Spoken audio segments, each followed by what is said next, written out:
இன்னைக்கு நம்ம பார்க்கக்கூடியது மதுரையில அன்னை மீனாட்சிக்கு நடைபெறக்கூடிய திருக்கல்யாணத்தன்று நாம செய்ய வேண்டிய எளிமையான வழிபாடு என்ன, தாலி கயிறு மாத்தணும்னு நினைக்கிறவங்களுக்கு அதுக்கான நேரம், வழிபடக்கூடிய முறை அப்படிங்கிற அனைத்து தகவல்களோடு வாங்க பதிவுக்குள்ள போலாம்.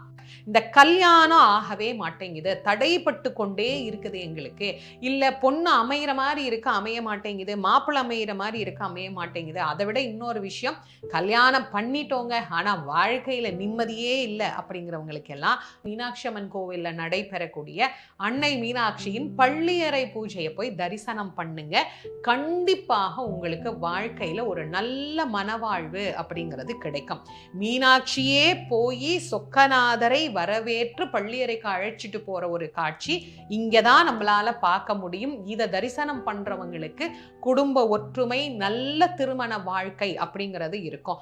சோடசியாக அம்பாள் அங்கே காட்சி தரக்கூடிய ஒரு அற்புத ரூபினியாக அந்த நேரத்தில் அவள் அருள் புரிகின்றாள். அதே மாதிரி குழந்தை வேணும் அப்படின்னு நினைக்கிறவங்க, நான் பாலா அப்படின்ற ஒரு நேரத்துல அம்பாள் காட்சி தருவாள்னு சொன்னேன் இல்லையா, காலையில அந்த நேரத்துல நீங்க வழிபாடு பண்ணீங்கன்னா குழந்தைக்காக காத்திருப்பவர்களுக்கு அவளே அவளுடைய ரூபினியாகவே ஒரு குழந்தை வந்து கண்டிப்பா கிடைக்கும். அதே மாதிரி நல்ல செல்வம் பெருகணும், தொழில நாங்க நல்ல வளர்ச்சி அடையணும் அப்படின்னு நினைக்கிறவங்களுக்கு அம்பாள் மாலை நேரத்துல வைர கிரீடம் சார்த்தி தங்க கவசம் சாத்தி காட்சி தரக்கூடிய அந்த கோலத்தை நீங்க தரிசனம் பண்ணீங்க அப்படின்னா நிச்சயமாக அம்பாள் உங்களுக்கு தொழில்ல ஒரு நல்ல வியாபார விருத்தியை கண்டிப்பா அவள் கொடுப்பாள்.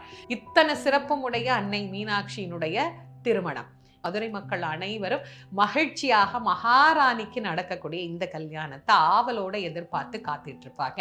இந்த ஆண்டு என்னைக்கு நடக்குது, என்னைக்கு முகூர்த்த நேரம், நாம தாலி கயிறு மாத்திக்கிறதுக்கான நேரம் என்னங்கிறத உங்களுக்கு நான் சொல்லிடுறேன். 28/4/2026 செவ்வாய்க்கிழமை அன்று காலை 8:35 8:59 உள்ள நமக்கு முகூர்த்த நேரம் அமைஞ்சிருக்கு. இந்த நேரத்துல நாம மாத்திக்கலாம். இந்த நேரத்துல மாத்த முடியல அப்படிங்கிறவங்க 9 to 10 வரைக்கும் மாத்திக்க வேண்டாம். அப்ப யமகண்டம் இருக்கு. அதை தவிர்த்து 10:35 11:30 மாத்திக்கலாம். நான் இந்த ஆண்டு உங்களுக்கு 2 நேரம் சொல்லியிருக்கேன்.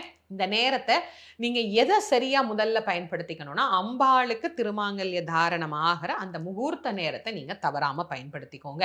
செவ்வாய்க்கிழமை அப்படின்னு சொன்ன உடனே நிறைய பேருக்கு ஒரு சந்தேகம் வந்திருக்கும், செவ்வாய்க்கிழமை மாத்திக்கலாமா அப்படின்னு. தாராளமா மாத்திக்கலாம். அதுவும் அம்பாளுக்கு திருக்கல்யாணம் நடக்கிற நேரத்துல மாத்திக்கிறதுல எந்த தோஷமும் கிடையாது, எந்த தப்பும் இல்லை. அது ரொம்ப நல்ல நேரம். மீனாட்சியே தாலி வாங்கிக்கிற நேரம். அப்ப நீங்க யோசிச்சுக்கோங்க.